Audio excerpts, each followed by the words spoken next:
ምንጊዜም ሚዲያ የዕለቱ ጉዳይ ከመጽሐፍት ገበታ ከአድማጮች መድረክ መስታወት የቅዳሜ ወጎችና የተወልደ እንግዳ መደበኛ ዝግጅቶቻችን ናቸው።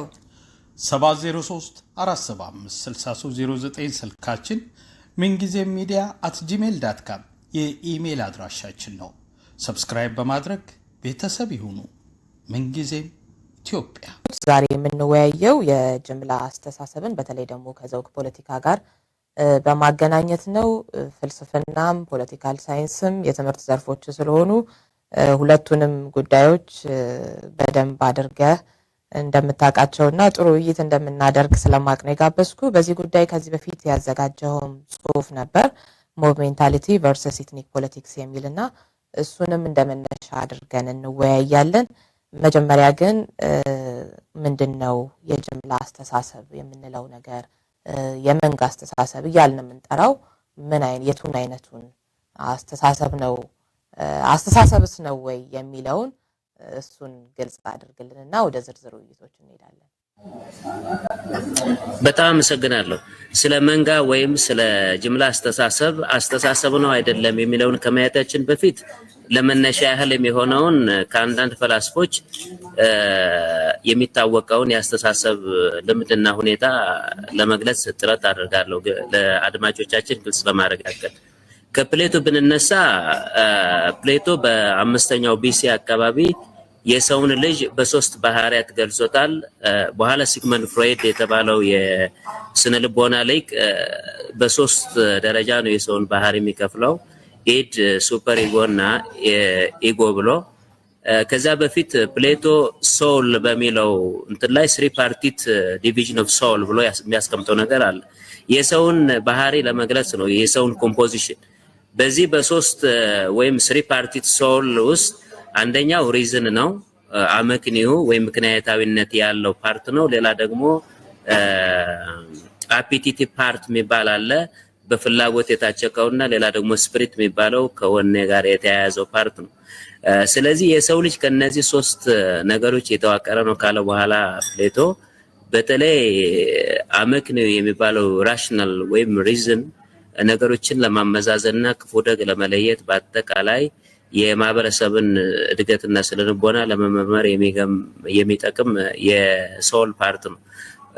ሌላው ደግሞ ስፒሪት የሚባለው ከወኔ ጋር ከጀብደኝነት ጋር ከጀግነት ጋር የተገናኘው የሰው ባህሪ ደግሞ ብዙ ጊዜ የራስን ስለልቦና ከፍ በማድረግ አልሞት ባይ ተጋዳይነት ጋር የተያያዘ የአሸናፊነትን ስሜት ለማረጋገጥ የሚደረገው ከፍተኛ የሆነ ስነልቦናዊ ወኔ ነው።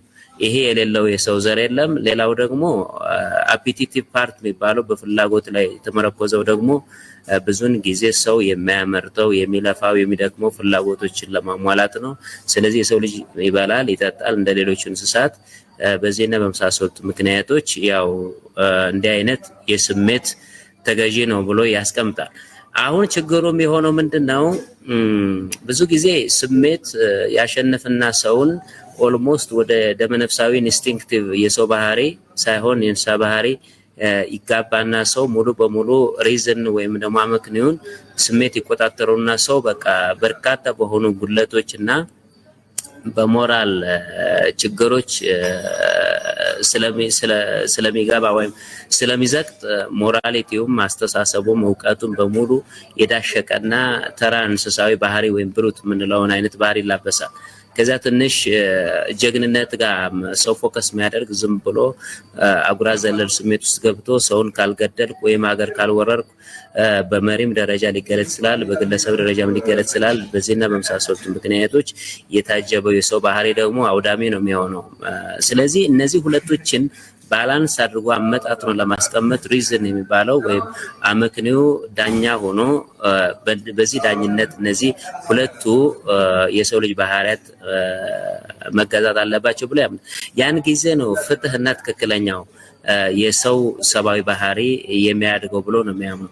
ስለዚህ ከዚህ ጋር አያይዘን ወደ ሶስቱን የገቨርንመንት አይነቶችንም በዛ መንገድ ያስቀምጣል። ስሪ ፓርቲት ዲቪዥን ኦፍ ስቴት ብሎ አንደኛው ኪንግ ወይም ሩለር ብሎ የሚገምተው ነው። ሌላ ደግሞ ጋርደንስ ወይም አግዚለርስ የሚባለው እንደ ወታደር ሀገር መከላከያ ሰራዊት የሚያገለግለው ፓርት ነው። መጨረሻ ፕሮዲውሰርስ የሚለው አምራቾች፣ ገበሬዎች፣ አንጥረኞች እና የብረት ሰራተኞች በአጠቃላይ መንግስትን በደንብ የሚመግቡ ሰዎች ናቸው። እነዚህን ሶስት የመንግስት አካላትን ከሶስት የሰው አካላት ጋር አገናኝቶ ሪዝንን ምክንያትን ከመሪ ጋር ሩለር ጋር ኦግዚለርስ ወይም ደግሞ ወታደራዊ የሆነውን ክንፍን ደግሞ ቅድም ካልነው ስፒሪት ጋር መጨረሻ ላይ ፕሮዲውሰርስ ወይም አምራቾች የምንላቸውን ደግሞ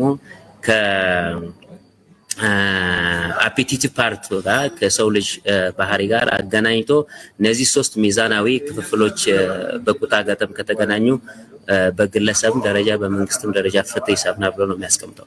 ከዛ ፐርስፔክቲቭ ተነስተን ሌላ ደግሞ የ16ኛው እና 17ኛው ክፍለ ዘመን ፍልስፍና የነበረው ሬኔ ዴካርት ምንድነው የሚለው አይ ቲንክ ዜርፎር አይ አም ይላል። እኔ የምኖረው በትክክል እኔ ሰው መሆኔን ማረጋግጠው ማሰብ ሲችል ነው ይላል። ስለዚህ ከዛ አንፃር ኢማኑኤል ካንት የተባለው የ18ኛ ክፍለ ዘመንም የሰውን ደረጃ ይከፋፈላል። ሰዎች አሁን ሰው ከእንስሳት የሚለየው ምንድነው ሲባል ማሰብ በመቻለው ነው ይባል። ኢማኑኤል ካንት ግን ኢቭን ሰውን ከሰው መለየት የምንችለው በአስተሳሰብ ችሎታውና ብቃቱ ነው እና ይህን አይነት ልቀት የተላበሰውን ሰው ብቻ ነው ከሰው ለይተን ሰውን እና የሰውን ኳሊቲ ወይም ደግሞ ደረጃ ሟልቷል ማለት የምንችለው ነው የሚለው። እንዲያውም እሱ በዛ ተነስቶ እንዲያውም የሰውን ደረጃ ሱፐርማን እንደሚለው ኒቼ አፕሊፍት አድርጎ ከፍተኛ ቦታ ይሰጣል። ሌሎች ከምዕራባውያን ውጪ የሆኑትን ሰዎች አፍሪካኖች ሌሎችን እንዲያው ሰብ ሂውማን ወይም ደግሞ የሰውን ሰብና ያላሟሉ ሰዎች ብሎ ነው የሚያስቀምጠው። በእርግጥ ዘረኛ አስተሳሰብ ስላንጸባረቀ በአፍሪካኖችና በሌሎች ከአውሮፓ ማህበረሰብና ከአውሮፓ ፐርስፔክቲቭ ከወጡ ፈላስፎች በጣም የሚተች ሰው ነው። ይህን ካልኩኝ ወደ ተነሳንበት ጉዳይ ስንመጣ ሞብ ሜንታሊቲ ቅድም እንዳልነው ይህንን ሁሉ ነገር አያሟል። የማያሟላበት ምክንያት ምንድነው? ሞብ ሜንታሊቲ ወይም ሀርድ ሜንታሊቲ የምንለው የመንጋ አስተሳሰብ ብዙ ጊዜ ወይም ጋንግ፣ አንዳንድ ሰዎች ጋንግ ሜንታሊቲም ወይም የነፍሰ ገዳዮች የዱርዬዎች ወይም የማፊያዎች አስተሳሰብ ብለው ይገልጹታል። ይሄ አይነት አገላለጽ ምንድነው?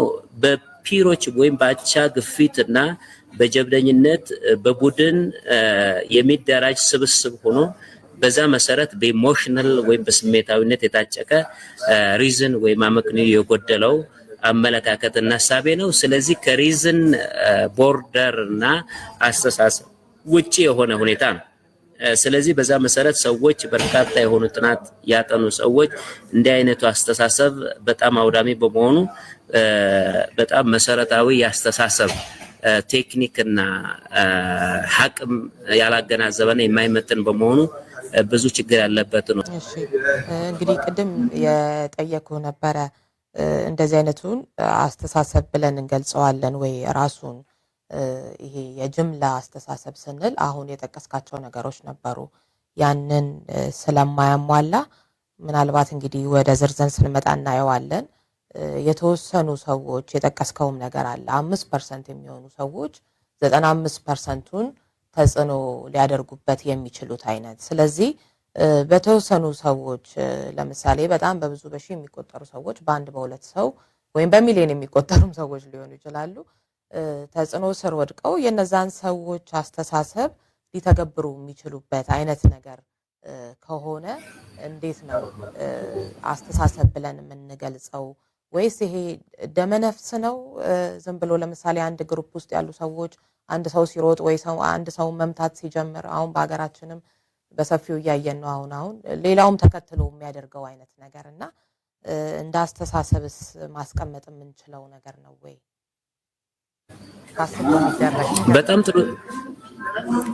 በጣም ጥሩ ጥያቄ ነው።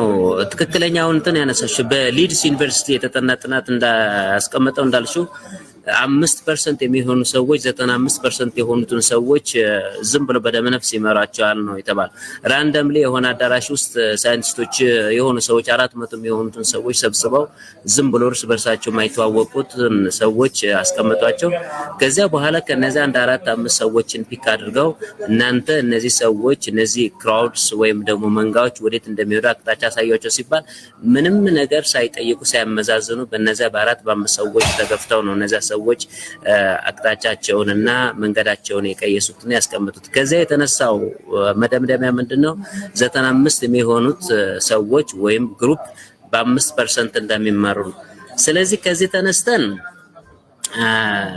በእኛም ሀገር ኮንቴክስት ስታይ 2-3 ሰዎች በሆነ መንገድ የራሳቸውን ስሜት ወይም ፍላጎት ለማንጸባረቅ በሚዲያም ሊሆን ይችላል ወደ ኋላ እናወራለን በፌስቡክ ወይም ደግሞ በፖለቲካ ቅስቀሳ ወይም በጋዜጣ ላይ ወይም በተለያዩ ፕላትፎርሞች እነዛ ሰዎች አጂቴት ወይም ይቀሰቅሱና ከዛ በኋላ በነዛ ቅስቀሳ መሰረት ሰዎች የራሳቸውን ስሜትና ፍላጎት ሳያገናዘቡ ውሳኔንም ግምቱ ሳያስገቡ በነዛ ገፊዎች ወይም ደግሞ ፕሬሸር ግሩፕስም በያቸው በነሱ ተጽዕኖ ስር ይወድቁና መጨረሻ ላይ ንብረት ወደ ማውደም ወይም ደግሞ የሰውን አካል ወደ ማጉደል ወደ መሳሰሉት ነገሮች ይደርሳል።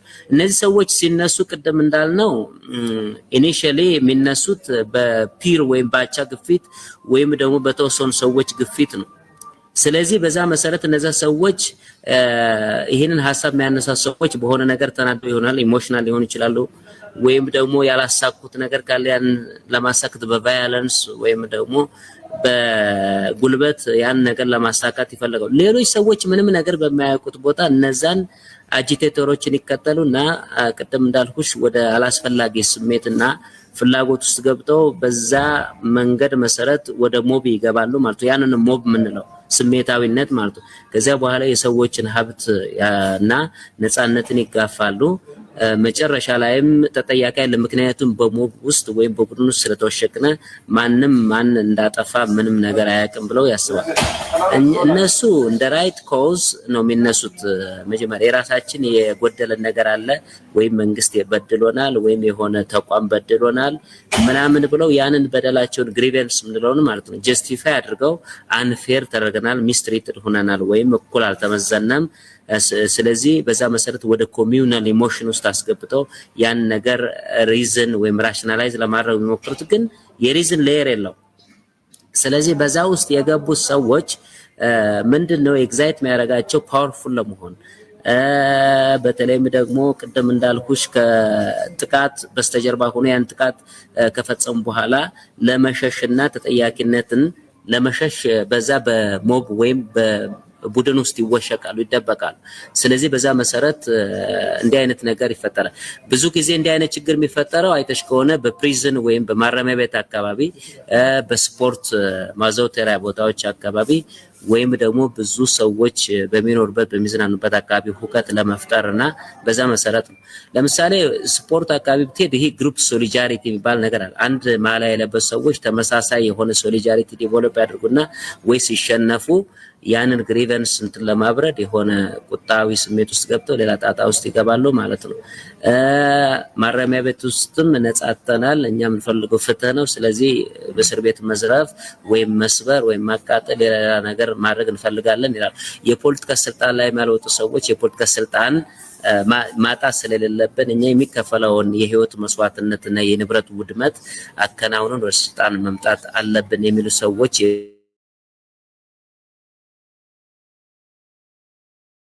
የሚያደርጉት።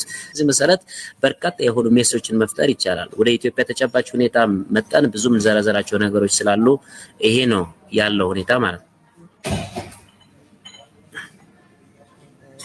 በዘረዘርካቸው ማህበራዊ ሚዲያው ደግሞ ራሱን የቻለ አስተዋጽኦ እንደሚያበረክት ይሄንን የጅምላ አስተሳሰብ ከማስፋፋት ረገድ የራሱ ጥቅሞች ቢኖሩትም ማህበራዊ ሚዲያው ከዚህ አንጻር ደግሞ ራሱን የቻለ አስተዋጽኦ እያበረከተ እንደሆነ ግልጽ ነውና ስለሱም ጥቂት ብትል ደስ ይለኛል። በጣም ጥሩ። ማህበራዊ ሚዲያ እና የማህበራዊ ሚዲያ ፕላትፎርሞች በርካታ የሆኑ ጥቅሞች አሉ። አሁን አንቺ እንኳን የተገናኘ ነው በዛ አፕሊኬሽን እና በዛ ፕላትፎርም ነው።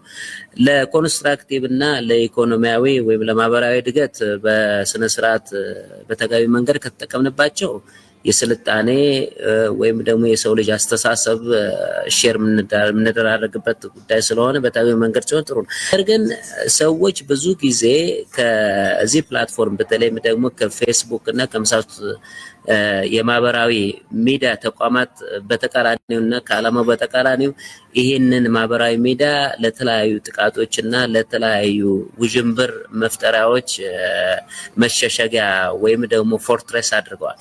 በዛ ምክንያት ብዙ ጊዜ በራሱ ኮንፊደንስ የሌለው ሰው ሀፍረቱን እና ሌላ ነገሮችን ለመሸፋፈን እና የሚፈልገውን የሄት ስፒች ምንለው የጥላቻ ንግግርም ሆነ ሌላ ነገር የሚያንጸባርቀው እዚያ ፌስቡክ ውስጥ ነው ማለት ነው። ስለዚህ በዛ መሰረት አሁን አይተሽ ከሆነ ይሄ የአረብ ስፕሪንግ የምንለው የጸደይ አብዮት በአጠቃላይ ከቱኒዚያ እስከ ሶሪያ የተቀጣጠለው አብዮት በሙሉ ማለት ይቻላል የተቀጣጠለው በዚህ በማህበራዊ ድረገጽ ነው ማለት ይቻላል።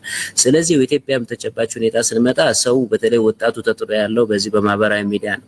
ማን ምን እንደሚጽፍ ስላንቲንግ ኒውስ እና የመሳሰሉ ነገሮችን እንደሚያንጸባርቅ ማንም ፊልተር ሲያደርግ እንደወረደ የወረደለትን ተጠቅሞ ሰው ስሜታዊ ይሆናል። እንዲያውም በጣም በአንድ ግሩፕ ውስጥ ብሎገርም ሆነ ወይም ደግሞ ሌላም ሰው አክቲቪስትም ሆነ ብዙ መሳይ እና ተመሳሳይ አስተሳሰብ እና አመለካከት ያላቸውን ሰዎች አሰልፎ 20,000 30,000 40,000 1 ሚሊዮን ሊሆን ይችላል ተከታይ ለማፍራት ነው የሚፈልገው። በዛ መሰረት ያንን ቡድን ደግፎ የዛ ቡድን አባል በመሆኑ ዝናና ስም የሚያገኝ መስሎ ሰው በተሳሳተ መንገድ እየገባ በጣም እጅግ በጣም ወደማይወጡት ገደልና አፋፍ ውስጥ እየገባ ያለበት ሁኔታ ነው ያለው። የኢትዮጵያ ሁኔታም እንዲህ አይነት ችግር ውስጥ ነው ያለው። ስለዚህ ሰሞኑን ጠቅላይ ሚኒስትር ጽሕፈት ቤትም ሆነ ሌሎች ሙያዊ እንትን የሚጠይቃቸው ሰዎች እነዚህ ሄድ ስፒች ወይም የጥላቻ ንግግርም ሆነ ሌላ ነገር እንዳይፈቀድና በህግ እንዲከለከል ከፍተኛ ጥረት እያደረጉ ነው ያሉት። የአሜሪካና የሌሎች ሀገሮችን ኬዝም ወስደው ይህንን ነገር እንትን ለማድረግ ይፈልጋል። በዛ ስም ሴንሰርሺፕ እንዳይኖርና የሰው ነጻነት እንዳይታቀብ ሂውማን ራይት አክቲቪስቶች በጎን ደግሞ ይከራከራሉ። ነገር ግን ባላንስድ በሆነ መንገድ በፍሪደም ኦፍ ስፒች ስምም የሰው ነጻነት የግለሰብ የቡድን እንዳይነጠቅ በዚህ በሴንሰርሺፕም ደግሞ በሄት ስፒች ስም ደግሞ ሰዎች የመሰለውን አስተያየት በተለይም ደግሞ ኮንስትራክቲቭ የሆነውን ሀሳብ ማንጸባረቅ እንዳይችል እንዳይታገት ከፍተኛ ጥንቃቄ እንዲደረግ ጥረት እየተደረገ ነው ያለው። ስለዚህ በዛ መሰረት እንዳልሽው አሁን ፌስቡክ የራሱ የቻለ በተለይ በአጠቃላይ ማህበራዊ ሚዲያ የራሱ የቻለ ጥቅምም ወይም ጠንካራ ጎንም ደካማ ጎንም ያለው ሁኔታ ነው ያለው። ይሄንን ነው ማለት የምችለው። እሺ እንግዲህ እንዳልከው አው የጥላቻ ንግግሮችንና መሰል ሁኔታዎችን ለመከላከል በሚል እየተዘጋጁ ያሉ ህጎች መመሪያዎችም አሉ። ምን ያህል እነሱ እውነት የተባለውን የጥላቻ ንግግር የሚከላከሉ ከሆኑ በጣም ጥሩ ነው። አሁን ያልነውን የምናወራበትን የጅምላ አስተሳሰብንም ራሱ ከመከላከል አንፃር ይጠቅማል። በአንጻሩ ደግሞ እንዳልከው የመናገር ነጻነትን ወይንም ደግሞ ሰዎች በትክክለኛው መንገድ ሐሳባቸውን የሚያንጸባርቁበትን የተለየም ቢሆን እሱን አይነቱን ነገር ደግሞ የሚገታ ከሆነ ደግሞ ራሱን የቻለ ችግር አለው። ይሄንንም ደግሞ አሁን ባልነው መንገድ ሳይሆን ችግር ፈጣሪ ከሆነና መብትን የሚገድብ ከሆነ ደግሞ ስለሱም ለመናገር ከዚህ ከጅምላ አስተሳሰብ መውጣት ይጠይቃል ብዬ አስባለሁ። ምክንያቱም ይሄ ጅምላ አስተሳሰብ የሚታይበት የተለያዩ ቦታዎች ላይ ነው። የፖለቲካ ድርጅቶች ሊሆን ይችላል፣ በተቃዋሚ ሊሆን ይችላል፣ በራሱ መንግስትን እንደግፋለን በሚሉ ሰዎች፣ ቅድም ስጠቅስ የነበረው የእስር ቤት ቦታዎች፣ የእግር ኳስ የተለያዩ ስብስቦች ምንም ይሄ ነው የምንለው የለም። ብቻ ማሰብን የሚከለክልና ልክ ባልሆነ መንገድ ምላሽ ለሆነ ጉዳይ እንድትሰጥ የሚያደርገውን ነገር በሙሉ ነው እየተነጋገርን ያለነው።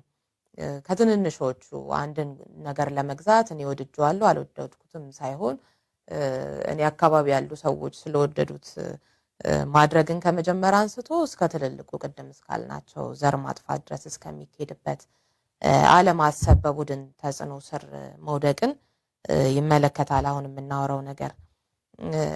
እስኪ እንደዚህ አይነቶቹ ስብስቦች የተስፋፉ የሚሄዱት ለሀገርም ለዓለም ጠንቅ የሚሆኑት ከመፍራት ኃላፊነትን ቸል ከማለት እነሱን የሚገልጽ ወይም ደግሞ ደፍሮ የሚናገር ሰው በጠፋ ቁጥር ጉዳዩ እየተበራከተ እንደሚሄድ ግልጽ ነውና እዚህም ጉዳይ ላይ ትንሽ በለበት እስኪ። በጣም ጥሩ። የሚገርመው ነገር እኮ ይሄ ኖማንስ ላንድ የሚባል ተረት አለ። ማንም ሰው ብድግ ብሎ የማንንም መሬት ወስዳለሁ የሚለው የጥንታዊ የጋሪዮሽ አስተሳሰብ አለ። ጉልበት ያለው ዝም ብሎ አንዳንድ እንስሳት የራሳቸውን ግዛት በሽንትና በመሳሰሉት ነገሮች አጥሮ እንደሚያስከብሩት ማለት ነው። ስለዚህ መንጋ አስተሳሰብም እኔ የፈለኩት ነገር ብናገር በዛም ተናግሬ ሰውን ቀስቅሼ ጦርነት ውስጥም ባስገባ ንብረትንም ባወድም የሚሰው ህይወትንም ባጠፋ ማንንም ሰው አይጠይቀኝም በሚል ጽንፍ ውስጥ የተሰማሩ ሰዎች በየትኛውም ዓለም ውስጥ በርካታ ማህበራዊ ፍትህን ያዛቡ የኢኮኖሚያዊ እንቅስቃሴዎችን እየገጡ የሰውን ህይወት እየገደሉ ነው ያሉት። ስለዚህ ኢትዮጵያ ውስጥም አሁን እየመጣ ያለው አይነት ችግር ይሄ ነው። ሰው ብድግ ብሎ ዝም ብሎ በፖለቲካ ስምም ወይም በአክቲቪስት ቅስቀሳ ስምም ወይም በፖለቲካ ፓርቲ ስምም እያለ ከፍተኛ ችግር እየፈጠረ ነው ያለው። ስለዚህ በዛ መሰረት መንግስት የማያዳግም እርምጃ ለመውሰድ መጀመሪያ የሐሳብ ትክክል ነው አይደለም፣ በመንጋ ፖለቲካ ወይም በመንጋ ፍርድ የሚካተተው አይደለም የሚለው ነገር ሪፋይን የሚያደርግ የራሱ የቻለ አድቫይዘሪ ቦርድ አይነት ነገር ያስፈልጋል። ያ ደግሞ ፈላስፎች አሉ ኢትዮጵያ ውስጥም ከውጭ መቅጠር ይችላል። ስለዚህ በእነዚህ ሰዎች አቅጣጫ እየተያዘ ሰዎች ከበስተጀርባ ያላቸው ኢንቴንት ወይም ፍላጎት ስሜት ምንድነው፣ በምን ምክንያት ነው ንብረት ወይም ደግሞ ሀብት የሚያወድሙት፣ ያ ድርጊት ትክክል አይደለም የሚለውን ነገር በደንብ አድርጎ በይኖ ጀስቲፋይ በማድረግ ወደ ፍትህ እና ወደ ኮርት ወደ ፍርድ ቤት ጉዳዩንም መውሰድ የሚቻል ይመስለኛል።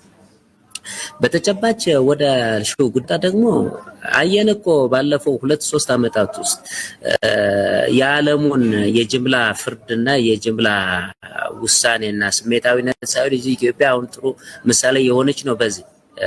ለምሳሌ ሻሸመኔ ውስጥ ያለምንም ኃጢያት የደሃ ልጅ ታንቆ በአደባባይ ሲጎተት አይተናል። ይህን አይነት አሳፋሪ ድርጊት በመንጋ ፖለቲከኞችና በመንጋ አስተሳሰባት በተሰባሰቡት ማፊያዎች ነፍሰ ገዳዮች ነው ያ ነገር የተደረገው። ባለፈው 2 ወር ባልሞላ ጊዜ ውስጥ ደግሞ እዚህ ጎንጂ ቆላላ የሚባል አካባቢ አዴት ዙሪያ 2 የፒኤችዲ ተማሪዎች ተደብድበው ተቀጥቅጠው ሞተዋል። ሌሎች እነዚህና የመሳሰሉት ነገሮች መንጋ ፍርድና መንጋ አስተሳሰብ የተጠናወጣቸው ሰዎች በርካታ የሆኑ ችግሮችን ሲፈጥሩ እናያለን። ስለዚህ እንዲህ አይነት ቦታ ላይ በነጻነት ስም ሐሳብን በነጻነት በማራመድ ስም ሰዎች የሐሳብ ነጻነት ምን ያክል ነው፣ ከዛ ከሐሳብ ነጻነት በስተጀርባስ ደግሞ የቡድንና የግለሰብ መብት ምንድነው የሚለው ነገር ግምት ውስጥ ባለማስገባቱ በርካታ ሜስ የተፈጠረ ሰዎች አሁን ከቦታ ቦታ ለመንቀሳቀስ ሆቴል ሄዶ ለመዝናናት ወይም ደግሞ የሆነ ቦታ ቱሪስት የትኛውም ቦታ ሰላማዊ የሆነ ኢኮኖሚ ማህበራዊ እንቅስቃሴ ለማመቻቸት ከፍተኛ ችግር ውስጥ የገባበትና በስጋት ውስጥ የሚራወጥበት ሁኔታ ነው ያለው። በጣም በርካታ ነገሮችን ማንሳት ይቻላል። በሀገራችን በዚህ ሰዓት ብዙ የሚያስፈሩ ነገሮች እየሆኑ ነውና እዚህ ውስጥ እንግዲህ አንድ እንደዚሁ በዚህ ጉዳይ ላይ የተጻፈ ጽሁፍ ሳነብ የተለያዩ ሀገር የደረሱ የዘር ማጥፋት የተለያዩ የጅምላ ግድያዎች ሲታሰቡ ሰዎቹ ይህንን የሚያደርጉ ሰዎች ከዚህ በፊት በፍጹም ስለ ሰው መግደል አስበው ማያውቁ ምናልባትም ጥሩ ሰብዕና አላቸው የሚባሉ በፍጹም ያንን ከማድረግ የራቁ ግለሰቦች ናቸው። በስብስብ ሲሆኑ ግን ወደ አውሬነት የሚቀየሩትና ይህንን የሚያደርጉት የሚል አይቻለሁኝና ምንድነው ማለት ነው እንደዚህ ስብስቦች ውስጥ ማሰብን እንድታቆም የሚያደርግህ ነገር? በጣም ጥሩ። ኒውሮባዮሎጂስቶች አንድ ያጠኑ ጥናት የሚያሳየው ምንድነው ሰው ወደ መንጋ አስተሳሰብ ሲመጣ ኖርማል የሆነ አስተሳሰብ እስኪሉ እያላሸቀ ይሄድና መጨረሻ ላይ ወደ ዲስቲንክቲቭ ወደ ደመነፍሳዊ የእንስሳት ባህሪ ይቀየራል ይላል። ኖርማል የሆነ ያስተሳሰብ ብያኔን አእምሮ ማስቀመጡ ይተውና ሰዎች ኢዚሊ ኮምፎርታብል ወደ መንጋ አስተሳሰብ እንትን ይላል። ሰው በዲፈረንስ ወይም በልዩነት ይሄ ነገር ትክክል ነው፣ ይሄ ነገር ትክክል አይደለም ብሎ ጀስቲፋይ ማድረጉ ትንሽ ቻሌንጂንግ እና ፈተና ስለሆነ እሱን ሰው አይወድም። ስለዚህ በዛ መሰረት በቀላሉ ኮምፎርታብል ለመሆን ሻል ሰርቫይቭ የሚለው ዳርዊንን ቴሪን እናስቀምጠው ሰው ፊት ለማድረግ ወደ ግሩፕ ፊት ለማድረግ ቶሎ ኮንፎርም ለማድረግ ነው የሚፈልገው። በሶሻል ሄጀሞኒ ውስጥ ገብቶ ማህበራዊ የመንጋ አባል ሆኖ መኖር ነው የሚፈልገው እንጂ ኢንዲፔንደንት ቲንኪንግ ወይም በግለሰብ ደረጃ ይሄ ነገር ትክክል ነው አይደለም የሚለውን ጀስቲፋይ በማድረግ ሪዝን አስቀምጦ በሪዝን ጀጅመንት መሰረት ነገሮችን እንትን ለማድረግ አይሞክርም። ስለዚህ በዛ መሰረት ነው እና ኖርማል የሆነ የቲንኪንግ አስተሳሰብ እየቀነሰው ሆርሞኑ ሌላ ነገር በቃ አለርት ሆኖ ሰው ወደ ደመነፍሳዊ ወደ እንስሳዊ ባህሪ የሚሸጋገርበትን ኬሚካል ፕሮዲዩስ ያደርጋል ነው የሚሉት ኒውሮባዮሎጂስቶቹ። በዛ መሰረት እንዳልሽው ቀደም ጥሩ ማሰብ የሚችሉና ደና የነበሩ ሰዎች ሁሉ የሰው ነፍስ ግድያ ይቅርና አይጥ እንኳን መግደል የማይችሉና ለመግደል የማያስቡ ጥሩ ትህትና ባህሪ ያላቸውና የተላበሱ ሰዎች ቀስ በቀስ በመንጋ ጋር የተቀላቀሉ ወደ እንስሳነት ወደ አውሬነት እየተቀሩ ይሄዱና ምናልባትም የዓለም አደገኛ የሆኑ ነፍሰ ገዳዮች ይሆናሉ። ስለዚህ በዛ መንገድ ነው እንግዲህ የሚያስቀምጡት። ለምሳሌ አንድ ሃና አረንደት የምትባል ፌሚኒስት እና ፊሎሶፈር ነች። እቺ ሴት ያስቀመጠችው ነገር ምንድነው? ጀርመኖች በናዚ ፕሮፓጋንዳና ዲባጎግ ተቀስቅሰው ላጠፉት ጥፋት ወይም ውድመት ተጠያቂዎቹ መንጋ አስተሳሰብ ውስጥ ያሉት ኦርዲነሪ ፒፕል ነው ትላለች። ስለዚህ በዚህ መሰረት ያ ሁሉ 6 ሚሊዮን እና ከዛ በላይ አይሁድ በአይሁድ ሆሎኮስት ያለ ኃጢያቱ ሙሉጅ ገላ ሳሙና እስከሚሰራ ድረስ ያ ሁሉ ኃጢያት ሲፈጸም ኃጢያቱና ወንጀሉ እንዲፋፋም ያደረጉት እነዚህ በመንጋ ውስጥ ማሰብ የማይችሉ ሰዎች በሌሎቹ ቡድኖችና በአቻ ግፊት በገቡትና በተነከሩት ያስተሳሰብ ውድቀት መሰረት ነው ማለት ነው።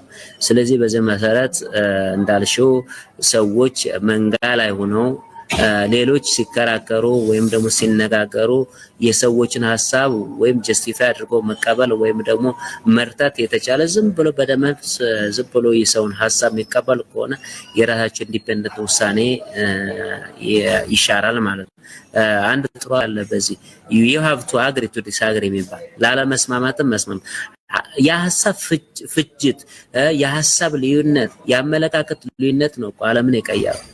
እንዲያውም አንድ የሆነ ጻፊ የተናገረውን ኮት ባደርግልሽ ምን ይላል? ቤንጃሚን ፍራንክሊን ነው የሚባለው if everyone is thinking alike then no one is thinking it። ሁሉም አንድ ወጥ ሐሳብ የሚያስብና በተመሳሳይ መልኩ የሚያስብ ሆነ የሚያስብ ሰው የለም ይላል። ስለዚህ በዛ መሰረት ልዩነቶች ከሌሉ ያስተሳሰብ ፍጭቶች እና ግጭቶች ከሌሉ ሳይንስ የሚባል ነገር ይሞታል። ለውጥ የሚባል ነገር የለም። ኢኖቬሽን የሚባል ነገር የለም። ፈጠራ የሚባል ነገር የለም። ኢትዮጵያ ውስጥም ይሄንን ነው ያጣነው። አንድ ሰው ብድግ ብሎ በፓርቲ ስም ወይም በመሪ ስም ይመጣና እኔ ያልኩት ነገር ካልሆነ በስተቀር በፍጹም መሆን የለበትም ይላል።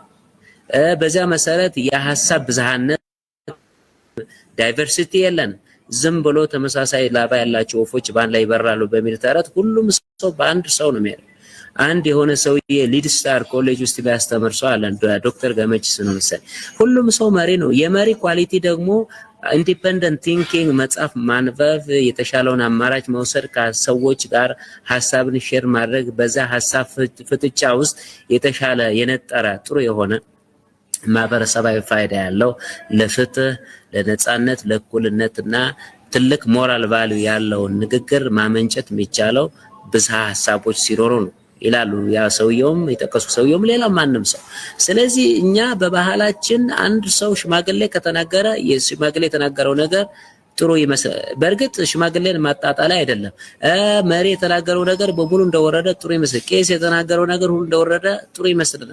ሌላም ሰው why how when ምናምን የሚባሉት እነዚህ ቤዚክ የሆኑ ፊሎሶፊካል ኩዌሽኖችን ፖዝ አናደርግ። በዛ መሰረት እንደው ሳሙና ወይም ጫማ ለመግዛት ሁሉ ሰውን የሚያማክር ሚስት ለማግባት ሁሉ ቤተዘመድ ወገን ምክር ሰው ነው ያለው። ኢንዲፔንደንት ቲንኪንግ የምትባል ነገር ያልፈጠረበት ይሄ ደግሞ የማያነብ ሰው የውሳኔ ሰው ያልሆነ ሰው ነገሮችን ከተለያየ ፐርስፔክቲቭ ማየት የማይችል ሰው ትልቅ ከፍተኛ የሆነ በሽታ ያለበት ነው። ለሀገርም ሸክም ነው። ለውጥ ማምጣት አይችልም። እንዲያውም የለውጥ ተቃራኒ ነው የሚሆነው። ቼንጅ ሬዚስታንት ነው የሚሆነው። አይተሽ ከሆነ በዓለም ውስጥ በጣም ጥቂት ሰዎች ናቸው ማህበረሰቡን የቀየሩት፣ ያነበቡት፣ የጻፉ፣ የተነጋገሩ፣ የሰው ጋር ተወያይተው የተሻለውን ሐሳብ የመሸጥ የቻሉ ማለት። እዚህ ጋር ሁሉም ሰው የተማረም ያልተማረውም አዋቂም አላዋቂም በአንድ መንፈስ በአንድ ስሜት ነው የሚነግደው። የት እንደ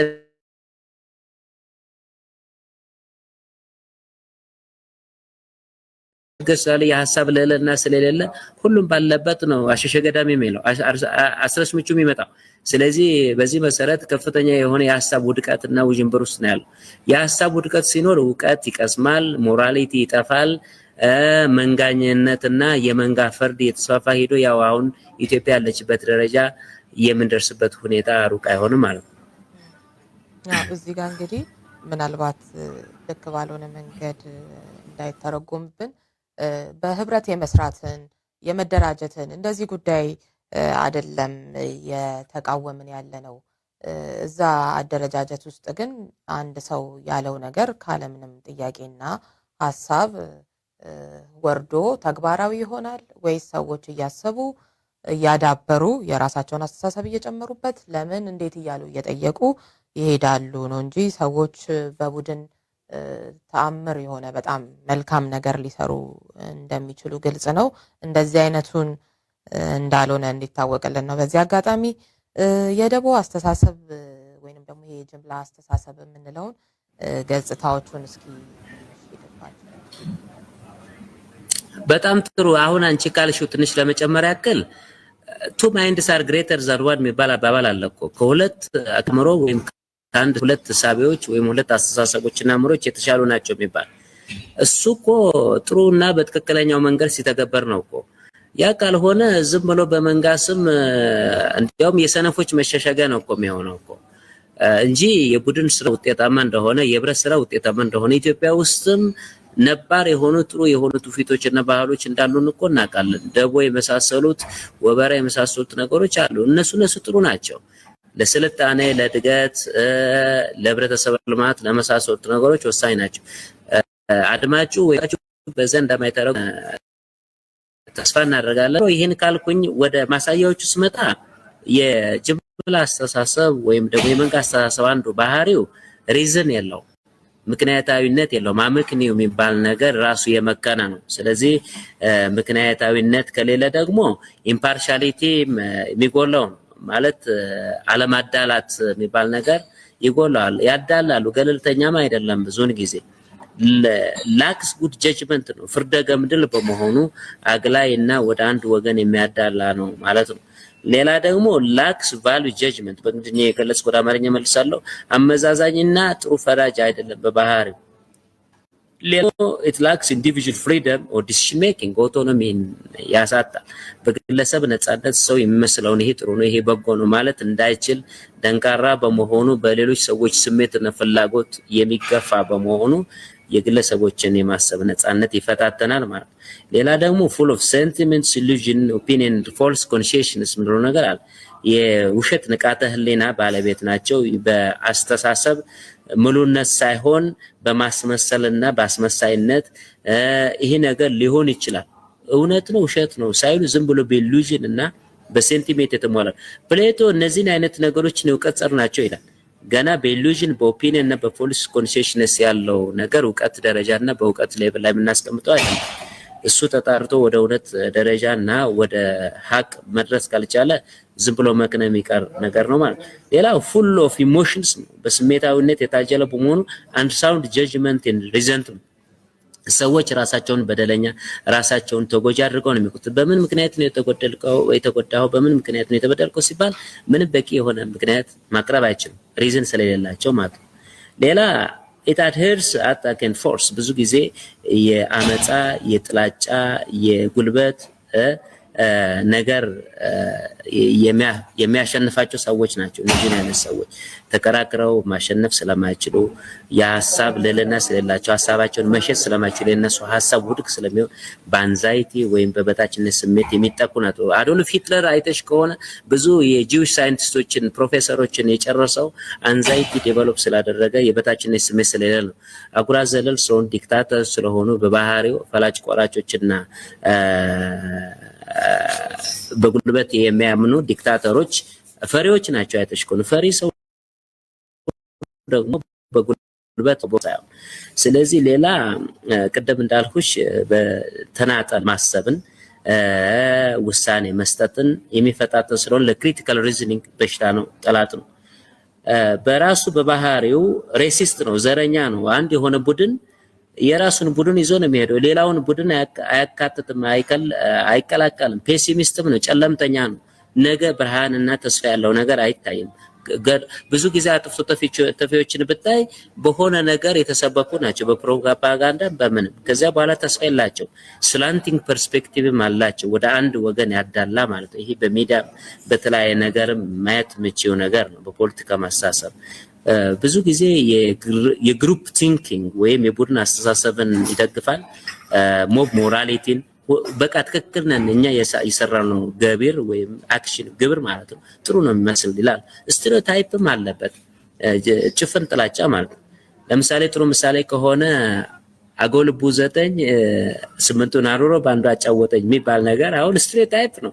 አሁን የሰው ልጅ እንዴት ነው 9 ልብ የሚኖረው? ይሄንን ይነስታይ በጣም የሚገርም ስቴሪዮታይፕ ነው። ዝም ብሎ አንድን ወገን የሆነ ሰው ለማቅለም ለማጠልሸት። ሌላ ብጨምርልሽ በሃስቲ ጄነራላይዜሽን ላይ ደግሞ አንድ ምሳሌ ጥቅል ወይም ጅምላ ድምዳሜ የምንለው ነው። ጎጃሜ ቡዳ ነው ይላል አገሬ ሰው። ይሄ አይነት በጣም የወረደ አስተሳሰብ ነውና እንዲህ አይነት ነገር ያነዛን ሰዎችና ማህበረሰብን ለማጠልሸት ያኛው ቡድን ትክክለኛ ያኛው ቡድን ደግሞ የሆነ የተገፋችበት አስመስሎ ለመሳል የሚደረግ ለፖለቲካ ለሃይማኖት ወይም ሌላ ፍጆታ ሊሆን ይችላል። ያ ሌላ ኢት ፌቨርስ ኢትሮሴንትሪክ እና ኢጎሴንትሪክ ፐርስፔክቲቭ በጣም በአማርኛ ስገልጸው ጎሳ ተኮርና ሰልፊሽ ወይም ራስ ወዳድነትን በጣም የሚያነጣጥርና የሚቅብ ስለሆነ ለሌሎቹ ቦታና ክብር አይሰጥም። በባህሪው እንደገና ማያፒክ ነው፣ ጠባብና ዌይድ ፐርስፔክቲቭ የሌለ ነው። ሰፋ አድርጎ መመልከት ስለማይችል በዚሁ በትንሽ መነጽር ነው የሚያየው ማለት ነው። ስለዚህ ናሮ ማይንድነስ ነው። እነዚህና የመሳሰሉት ባህሪያት አሉት። ሌላ ኦፕን ማይንድድ አይደለም። ቅድም እንዳልኩሽ በተለያየ መነጽር የተለያዩ ሰዎችን ሐሳብ አፕሪሺየት ማድረግ ልዩነትን እና የመሳሰሉት ነገሮችን በተለይ የሐሳብ ፍጭት አይቀበልም። ስለዚህ በእነዚህ በመሳሰሉት መሰረት የዚህ የክሎዝድ ሶሳይቲ የድብቅ ወይም ደግሞ የቼንጅ ሬዚስተንስ ሶሳይቲ ባህሪ ነው።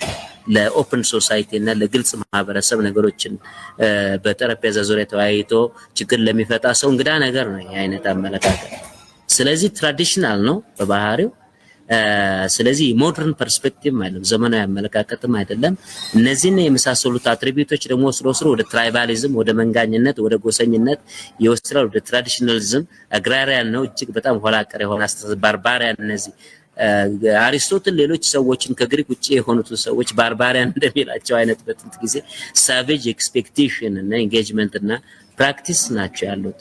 አጠቃላይ በሴንሴሽናሊዝም በስሜታዊነትና በሆት ቴምፐርመንት ወይም ደግሞ በንዴት የተሟላ ስለሆነ በምንም ታምር ምንም አይነት ሰከንድ ብሎ አስቦ ነገሮችን አውጠንጥኖ በተለያየ ፐርስፔክቲቭ አይቶ የተሻለውን ሚዛናዊ የሆነ ነገር ፍርድ ሰጥቶ በሪዝን ወይም በህሊና ማስቀመጥ የማይችል አጉራ ዘለል የሆነ ስሜት ነው። ይሄ ነው ባህሪያቸው። እንግዲህ ባህሪውን ስናይ አብሮ እነዚህ ባህሪዎች ምን ያስከትላሉ የሚለውም ነገር ግልጽ ነው። ቅድም አንዳንዶቹን ጠቃቅሰናቸዋል። እንዴት ለስልጣኔ ለፈጠራ ዝግ የሆነ ማህበረሰብን እንደሚፈጥር እንደዚህ አይነቱ አስተሳሰብ ለዘር መጥፋት፣ ለተለያዩ የጅምላ ግድያዎች ምክንያት ሊሆን እንደሚችል ብዙ ነገሮችን ማንሳት ይቻላል። እንዴት አድርገን እንከላከለው? ምን አይነት መንገዶች አሉ ከእንደዚህ አይነት አስተሳሰብ ለመውጣት የሚለውን ደግሞ ጥቂት በለን። በጣም ጥሩ ሪዮት። አንድ ፎርብስ.com የሚል ድረገጽ አንድ ዌል አርቲኩሌትድ የሆነ አርቲክል ዲቨሎፕ አድርጓል።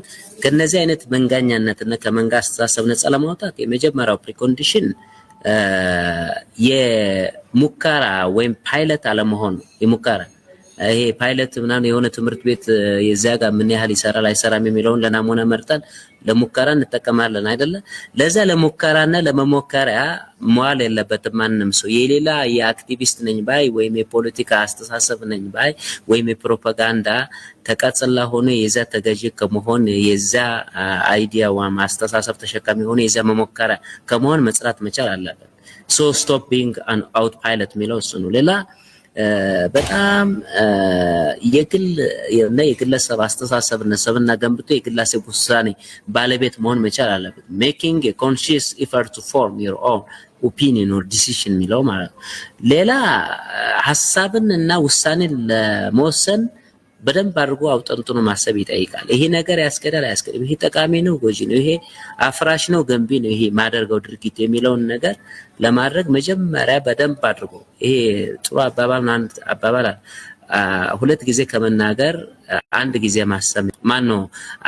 አንድ ጊዜ ከመናገር ሁለት ጊዜ የሚባለው አስተሳሰብ አለ። ስለዚህ እንዲህ አይነት ነገሮችን ማድረግ ሌላ ደከም ካለ ስትሬስ ውስጥ ከሆንኩ ወይም የሆነ የበታችነት ስሜት ባለበት ሰዓት አንድ የሆነ በጣም የተሳሳተ ሰንቃላ ውሳኔ ከመወሰን መቆጠብ መቻል አለበት። ሰከን በየ ማሰብ አለበት የሚሉት ሰውም እንደዛ ማሰብ መቻል አለበት።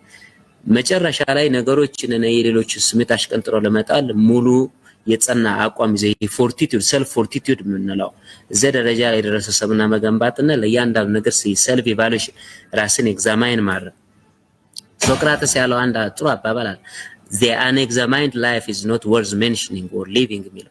ስለዚህ ሁሉንም ነገር ሰልፍ ኢቫሉዌት ማድረግ ሰልፍ ዲሲፕሊን ማድረግ ራስን በደንብ በጥሩ የስነ ምግባር መርሆች ማስገዛት እና የመሳሰሉ ነገሮች እነዚህ ምንድነው ኦቶኖሚ የምንለው። ሌላ ሰልፍ ማን ነው ቤኔፊሽንስ ነን ማልፊሽንስ የሚባለው ሰውን ዝም ብሎ ያለምንም በቂ ምክንያት መጉዳት ከዛ መጽዳት ነን ማልፊሽንስ ማለት ሰውን አለመጉዳት ማለት ነው። ዶንት ሃርም እነዚህንም ጀስቲስ ከምንም በላይ ፍትህ ሌሎች አሪስቶትልና ፕሌቶ የሚጨምራቸው ቫርቹዎች አሉ። እነዚህን የመሳሰሉ ነገሮችና ባህሪያትን መላበስ ለዚህ ጥቃትና ለግሩፕ ወይም ለመንጋ ፍትህና ለመንጋ አስተሳሰብ ሰለባ ከመሆን ያድናል ማለት ነው። እነዚህ ናቸው መፍትሄዎች። የተነጋገርንባቸው አሉ። የተመረመረ ህይወት መኖር፣ እያንዳንዱን ነገር መጠየቅ፣ ዝም ብሎ አለመቀበል እንደሚገባ ነው እንግዲህ እየተናገርክ ያለኸው። እንግዲህ ይሄኛው አይነቱ ችግራችን ላይ ደግሞ የተጨመረ ሌላ ችግር አለ። የዘውግ ፖለቲካው በራሱ ለእንደዚህ አይነቱ አስተሳሰብ ማደግ፣ መስፋፋት፣ መጠንከር ራሱን የቻለ አስተዋጽኦ አለውና እንዴት እንደሚገናኙ አንተም ያነሳው ነገር አለ በጽሁፍ። ወደሱ ደግሞ እንሂድ። በጣም ጥሩ። ባለፈው እንዳልነው ወደ ኢቲሲቲና ወደ ዘውግ ፖለቲካ ባለፈው በደራሲያን ገጾች ስለተነተንኩ ወደዛ ሰፋ ያልገባም። ለማስታወስ ያክል የአድማጭ ከሌለ ይሄ አድማጭ ካለ ትንሽ የሱን ገጽታዎችን ለመጨመርና ለማብራራት ያክል ልክ እንደ ቀደሙ ሞራሊቲ ይሄኛውም ሜንታሊቲ ወንጀልና አስተሳሰብ ናሮና ባለፈው እንደነገርኩሽ ጠባብና አግላይ ነው። ሌላ ደግሞ በባህሪው ዋይድ የሆነ ፐርስፔክቲቭ ስለሌለ ኢንክሉሲቭ አካላይ ወይ ማካታች አይደለም ብያለሁ ባለፈውም ዛሬም።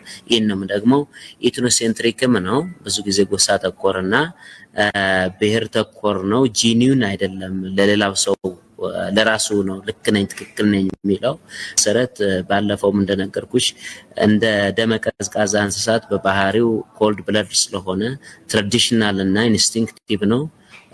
ስለዚህ ማህበራዊ፣ ፖለቲካዊ፣ ኢኮኖሚያዊ፣ ሞራል አጃጀት የሚጎለው ስለሆነ በአንድ የዘውግ ወይም የዘር ሐረግ የተሰበሰበ ቡድን ስለሆነ ጥሩ የሆነ የበሰለ የሞራል እና የፖለቲካ አስተሳሰብ የለም። በአገር ደረጃ ሲቻል ደግሞ በዓለም ደረጃ ሐሳብን መሸጥና ማጉላት የሚያስችል ካፓሲቲ ላይ ያለ አስተሳሰብ አይደለም።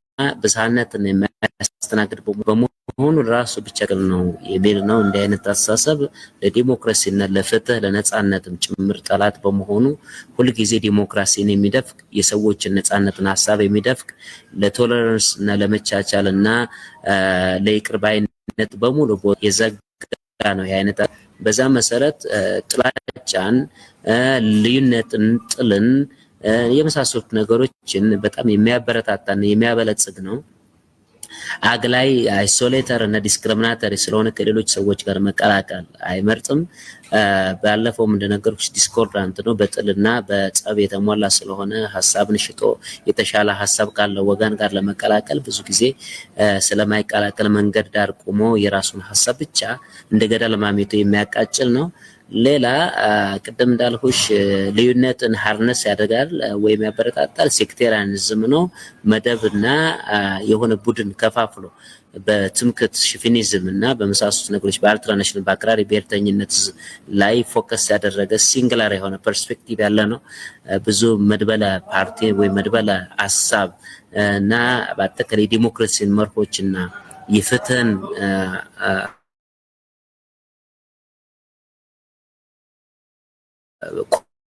ጉዳዮች በጣም ዘረኛ ሬሲስት እና ሴፓሬቲስት በመሆኑ ኮመን ግራውንድ የለው ከሌሎች ማህበረሰቦች ጋር ምንድነው የጋራ የሚያደርግ ሐሳብ ምናምን ስትዩ ምንም የጋራ ሐሳብ ለምሳሌ በኢትዮጵያ ውስጥ የኢትዮጵያ ሰዎች ጋር አይቀላቀልም። እንደዚህ አይነት ሐሳብ ያለው ሰው እና ሰላማት ስለ ሀገር እድገት፣ ስለ ሰላም፣ ስለ ፍትህ እንደ ሀገር እንደ ህዝብ ስታስቢው ለነዚህ ኮመን ቫልዩስ እንላቸዋለን።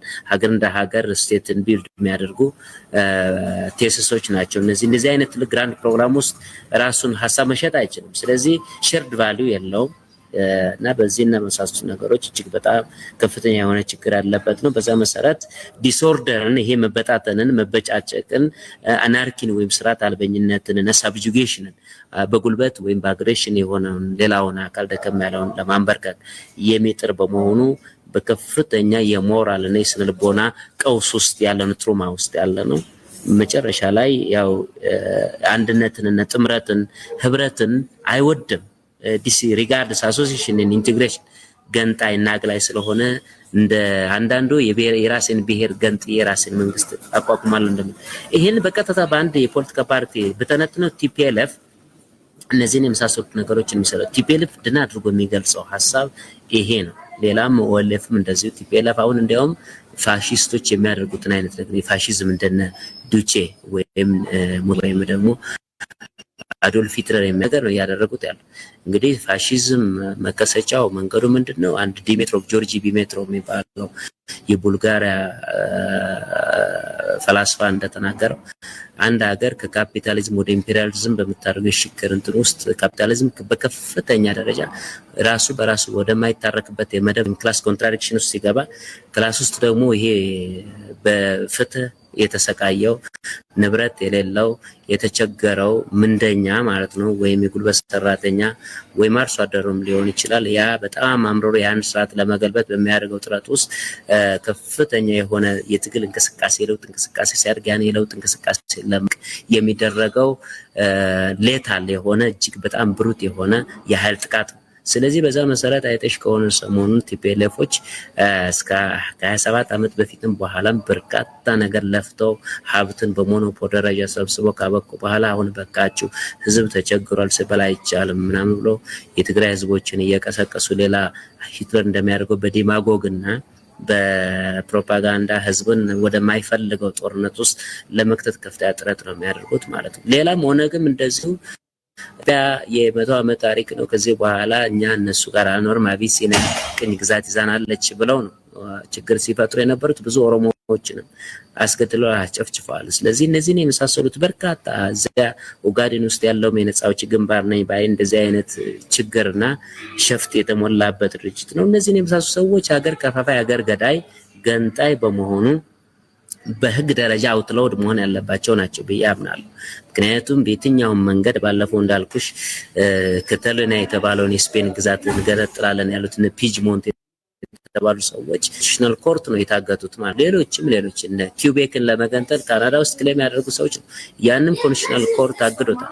ስለዚህ እነዚህ ሰዎች በፓርቲም ስም አውጥሮ ማድረግ ይሄንንም ሐሳብ ማምከን ካልተቻለ ለሀገር ህልውና እጅግ በጣም አደሆኑ ጠላቶች ስለሆኑ የዘር ፖለቲካ እዚህ ደረጃ እንደሚያደርስ ነው የሚያሰጋው። ብዙ ምሁራንም ይሄን ነው ያሰቡት ያሉት ማለት ነው። ይሄንን ነው ማለት እንችላለን። እንግዲህ አሁን ያነሳው አለ በህግ የመከልከልን ጉዳይ በዘር የመደራጀትን እንግዲህ እዚህ ጋር ራሱ በስልጣን ላይ ያለው መንግስት ጨምሮ በጣም በርካታ የፖለቲካ ድርጅቶች የተዋቀሩት በዘር ላይ ነው የምትለው ነገር ይገባኛል። ለዚህ ለጅምላ አስተሳሰብ ራሱ አንድ ሰው ከከሌ ዘር ከሆነ በቃ ያ ብቻ ነው መስፈርቱ፣ ማሰብን አይጠይቅም፣ ምክንያታዊነትን አይጠይቅም። ስለዚህ እንደዚህ አይነቱ ነገር ደግሞ እንዴት የኔ በተባለው ወይም የኛ ልጆች በሚባሉ ጥቂት ሰዎች እንዴት ብዙሃኑን መንዳት እንደሚያስችል እያሳየን ነው። እንግዲህ ራሱ በስልጣን ላይ ያለው መንግስት እንደዚህ በደም የተደራጁ ፓርቲዎች ስብስብ በመሆኑ ይህንን ያደርጋል ወይ የሚለው ወደፊት የምናየው እንዳለ ሆኖ ግን ምን ትላለህ? ችግር አይፈጥርምስ? እስካሁን በዚህ መንገድ በጣም ረጅም ዓመታት ተጉዘን በጣም ብዙ ሰዎች በዚህ አደረጃጀት ውስጥ አሉ። ስለዚህ ይሄንን ይደረግ ቢባል ራሱ ሌላ ቀውስ ውስጥ መግባት አይታየም? በጣም እና እጅግ በጣም መሰረታዊ ጥያቄ ነው ያነሳሽ። እኔ ዶክተር አብይን በአንድ ቋንቋ ልግለጽ ብትይ ፈላስፋ ነው የሚመስለኝ። ፕሌቶ በአንድ ወቅት አገርን መምራት የሚችል ሰው ማነው ሲባል ፈላስፋ ነው። ፈላስፋ ማለት ዊዝደም ያለው የተለያዩ ችሎታዎች ያሉት በአስተዳደር ውስጥ ስታስገቢው፣ በፍትህ ውስጥ ስታስገቢው፣ በዳኝነት ቦታ ውስጥ ብታስገቢው፣ በኢኮኖሚክ አናሊሲስ ውስጥ ብታስገቢው፣ በጥበብ ውስጥ ብታስገቢው ይሄን የመሳሰሉ ትንታኔውን መስጠት የሚችል ሙሉ ብቃት ያለው ሰው ማለት ነው። ያ አይነት ሰው ነው ሀገር መምራት ያለበት ይላል ድሮ በአምስተኛ ክፍለ ዘመን ፕሌቶ። አሁን ዶክተር አብይን ሳያቸውና ስመሰላቸው እንዲህ አይነት ሰው ነው የሚመስሉ። ስለዚህ በትክክል ለዚህ ሀገር መጻኢ ዕጣ ፈንታ ወስኖ በታሪክ ውስጥ ትልቅ ስራ ሰርቻለሁ ወይም ሰርቼ ልለፍ ካሉ በሳቸው እጅ ይህንን ሁሉ ነገር ማድረግ ይችላሉ ብዬ አስባለሁ። ስለዚህ እስኪ ታይሽ አሁን ህወሓት የመሰለ እጅግ በጣም አደገኛ የሆነ አሸባሪና ፋሺስት ወይም የፋሺዝም ገጸ ባህሪ በደንብ አድርጎ የሚገልጸው የፖለቲካ ፓርቲ ጋር ኢህአዴግ 4 ዋና የፖለቲካ ፓርቲዎች ጋር ተደራጅቶ በተለይም ደግሞ ከህወሓት ጋር ተደራጅቶ ምን አይነት ሀገር ይመሰረታል ብለሽ ታስባለሽ? በጣም እጅግ በጣም አደገኛ ይሄ የሚሊዮኖችን በአጠቃላይ የኢትዮጵያ ውስጥ ያሉት የማህበረሰቡ መሰረታዊ ጥያቄ ይሄ ነው። ከነጨ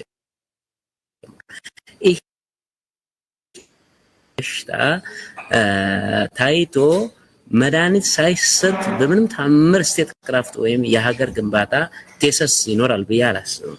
ሌሎች የፖለቲካ ፓርቲዎችም እንደዛ ያው ባለፈው እንደተነጋገር ነው በብሔር ናቸው በሀገር ስም ይደራጁ። ይሄን የብሔር ስም ሁሉ ጥለው የሆነ ቦታ አሽቀንጥረው በሀገር ስም ይደራጁ። ዲሞክራቲክ ፓርቲ ወይም ሪፐብሊካን ፓርቲ ወይም ሌበር ፓርቲ ይባሉ እንደ እንግሊዝ እንደ ሌሎቹ። ማንንም ሰው በብሔር እኔ አማራ ነኝ፣ አገው ነኝ፣ ኦሮሞ ነኝ ምናምን የሚል ሰው አይኖ አላ በቃ እንደዚህ እንዲልም መብት አይፈቅድም። ስለዚህ ይሄንን ለማድረግ በአሁኑ ሰዓት በዶክተር አብይ በጣም ሊከብድ ይችላል፣ ግን ማድረግ ይችላል። እነዚህ ይገባኛል፣ ይሰማኝ። ህወሓትን አውጥሮ ማድረግ ቢችል ወይም ሌሎችን አይ እነዚህ ብሔራት ደረጃጀትና ስም ይቅር ቢባል ምን ያህል ነውጥ እንደሚነሳ እዛው በቤተ መንግስቱ አካባቢ ምን አይነት አቧራ እንደሚነሳ ቃል ግን አማራጭ የሌለው ምንም አይነት አቅጣጫ ወይም የትም ቦታ ማነፋነፍ የማይችል መንገድ ላይ ነው ያለው ነው። ክሮስ ሮድስ ለመስቀለኛ መንገድ ላይ ያለ ነው። ስለዚህ ያ ካልሆነ አሁንም ተመልሰን ያው ነው የትም ማድረግ መረስ አንችልም። ስለዚህ ይሄንን ለማድረግ መጀመሪያ ማህበረሰቡ ጋር ኮንሰንት ዋናው ሰሪው ፈጣሪው ህብረተሰብ እኮ ነው። ህዝብን ማማከር ነው፣ ታች ወርዶ ህዝብን ኮንሰንት ማድረግ ነው። በቃ ህዝብ ምን አይነት የፖለቲካ ፓርቲ ደረጃ አድርግ የሚለውን ነገር ከህዝብ የሆነ አስተያየት እኮ መሰብሰብ ይቻላል እኮ በፔቲሽን መልክ ህዝብ ያለውን እንግዲህ ዶክተር አብይ ዲሞክራሲ አመጣለሁ የህግ የበላይነትን አመጣለሁ ካሉ የህዝብን ስሜት ተቀብዬ ለየት ሆኜ ተቀበል የሆነ መንግስትን መስርቻለሁ ካሉ የህዝብን ስሜት ያዳምጡ እና ህዝቡና በህዝብ ስሜትና ፍላጎት ይዳኙና ከዛ በኋላ አይ እኛ ይሄን ነገር ፖለቲካና አደረጃጀትም እንዲም አንሆን የሚሉ ከሆነ ህዝብን አይወክሉም ማለት ነው። ከህዝብ ለለና ውጪ የሆኑ ናቸው። ዲሞክራሲ ደግሞ የህዝብ ለዋላ ነው ፎከስ የሚያደርገው ስልጣን ለህዝብ ነው። ያ ካልሆነ ዝም ብሎ የስሙላ ዲሞክራሲ ነው የሚሆነው፣ የስሙላ ሌጂቲሜሲ ነው የሚሆነው። ያ ደግሞ ተመልሶ የትም ሳንደርስ ይንቆጣቆጣል ማለት ነው። ስለዚህ በዛ መንገድ ማደራጀት ያስፈልጋል። በእርግጥ ዶክተር አብይ ይህንን ስራዎችን ለመስራት ይከብዳቸው ይሆናል፣ ግን ያደርጉታል። እያደረጉትም ነው እኮ ብርቱካን ሚደቅሳን የመሰለችቷን ዓለም የማያውቃትን የሰብአዊ መብት ተሟጋች እኮ የምርጫ ቦርድ ሰብሳቢ ያደርጋል። ዳኛዋንም እንደዚሁ ሌሎችን እያደረገ ያዋቀረ ያስተካክል ለመድር የታከቱና የከበዱ ብሔራዊ ሀገር ጠላቶችን ገዳዮችን እኮ ነው በእጅ ካቴና እያስገባ እያሰረ ያሉት አንተ ልበላቸው መሰለኝና ይሄንን ማድረግ ከቻሉ እንደዚህ አይነት ነገሮችን ማድረግ ይችላሉ ቢያስ ለዛም ደግሞ ጥሩ ሰዎች አሉ። በጣም ብዙ ሰዎች ብዙ ምሁራንን በጎን ማሰባሰብ ይችላል። ብዙ ሚሊዮን ህብረተሰቦችና ብዙ ሊቃውንቶች ይደግፉታል ዶክተር አብይ የሚጠሉትና የማይደግፉት የሚኖሩትን ያክል ማለት ነው። ስለዚህ እነዚህን አይነት ሰዎችና ባለሙያዎችን አስተባብረው ስር ነቀል የሆነ ለውጥና ዲሞክራሲ ስር ነቀል በኢትዮጵያ ውስጥ ታይቶ ተሰምቶ የማይታወቀውን የዲሞክራሲ ርዕዮትና አስተሳሰብ ማምጣት ይችላሉ ብዬ አስባለሁ። ይሄ ነው ማለት እንችላለን። እሺ አቶ አለምነህ እጅግ በጣም ነው የማመሰግነው። ፕሮግራማችንን እያጠቃለልን ነው። በመጨረሻ ማለት የምትፈልገው ነገር? እጅግ በጣም አመሰግናለሁ። እኔም ያው እንግዲህ ለዚህ ሁሉ መፍትሄ ምንድነው ሲባል አራት ዋና መፍትሄዎችን አስቀምጥ። እነዚህም ስነ ልቦናዊ መፍትሄዎች፣ ስነ ምግባራዊ ወይም ግብረ ገባዊ መፍትሄዎች፣ ስነ አመክንዮአዊ መፍትሄዎች እና ፖለቲካዊ መፍትሄዎች ብዬ ነው ማስቀምጠው።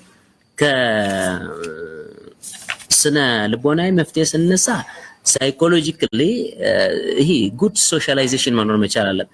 በሃይማኖት ተቋማት፣ በሚዲያ ተቋማት፣ በቤተሰብ ተቋማት፣ በአጠቃላይ በትምህርት ቤቶችና በመሳሰሉት የሰውን ልቦና ለመውቃርና ለማስተካከል ከፍተኛ የሆነ የስነ ልቦና ስራ መሰራት መቻል አለ። አንዳንድ ሚዲያዎች ይህን አይነት ስራ ጀምራሉ። አላስታውስም የሆነ ቦታ ላይ ኢቲቪ ላይ ይሁን ምናምን የስነ ልቦና ውቅር የሚል ፕሮግራም አለ። ጥሩ በቤተሰብ ደረጃም እንደዚሁ ስለ ቤተሰብ የሁሉም ነገር መሰረት ነው ይላል አሪስቶትል የስቴት መሰረታዊ ፋውንዴሽን ወይም ብሎክ ቤተሰብ ነው። ቤተሰብ በደንብ ካልተዋቀረና ካልተስተካከለ ከዛ ቤተሰብ የሚመጣው ሰው ሌባ ሊሆን ይችላል፣ ሀገር ዘራፊ ሊሆን ይችላል፣ ነፍሰ ገዳይ ሊሆን ስነ ስርዓት ተቆጥቶ ማደጋል።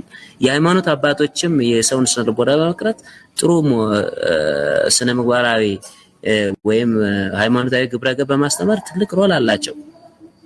ሚዲያም እንደዚህ ኢንተርሃሞ ኢኮኖ ያንን ሁሉ ህዝብ ያስጨረሰው በሁቱና በቱሲ ልቂት ጊዜ እንደምታውቁ ትምህርት ቤቶችም አካዳሚክ ኤክሰለንስ ብቻም ሳይሆን የሞራል ኤክሰለንስም ጭምር መሆን መቻል። ኩረጃ ምናምን እያዩ አንተ ቆርጅ የሆነ ነገር አድርግ ምናምን የሚመምር ምናምን ትውልድ እየገነባ መሆኑን ማየት ይችላል። ስለዚህ በዛ የስነ ልቦና ውቅር መጀመር መቻል አለበት ማለት ነው። ስለዚህ የመጀመሪያው ስራ ይሄንን ስራ መስራት ነው ማለት ነው። ሁለተኛው ግብረ ገባዊ ወይም ስነ ምግባራዊ መፍትሄ ያልኩት ሞራሊ ኢንዲቪጁዋል ደረጃ በግለሰብ ደረጃ አንድ ሰው ምን ላድርግ ምን አላድርግ የሚለውን ነገር በቅደም እንዳልኩሽ በኦቶኖሚ በግለሰብ ነፃነት ላይ ተመሰረተ በጥሩ ቨርቹዎች ላይ ለምሳሌ በጀስቲስ በፍትህ በቴምፐረንስ ራስን መግዛት ላይ በመሳሰሉት ጥሩ ሰናይ ምግባሮች ላይ የተካን ግለሰብ መጀመሪያ መፈጠር አለበት።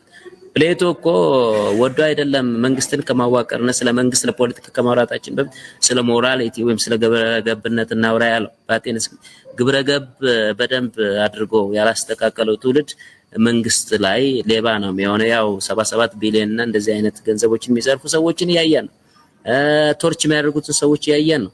ስለዚህ በኢንዲቪጁዋል ደረጃ በግለሰብ ደረጃ ሞራሊቲ ወይም ግብረ ገብነት በደንብ መሰራት አለበት። በግሩፕ ላይም በቡድን ላይም ስትመጪ እንደዚህ ቅድም ይሄ ሞብ ሜንታሊቲ ያጠቃው ግሩፕን ነው ግለሰብን አይደለም። ስለዚህ በግሩፕ ደረጃ እንዲህ አይነት ሰዎችን ለማስተካከል መጀመሪያ ቅድም ያልነው ሚዲያ፣ የሚዲያ ተቋም፣ የመንግስት ተቋማት፣ የተለያዩ የትምህርት ተቋማት፣ የሃይማኖት ተቋማት ብዙ ስራ መስራት አለበት ሞራሊቲ በማስተካከል በህብረተሰብም ደረጃ ማለት ነው።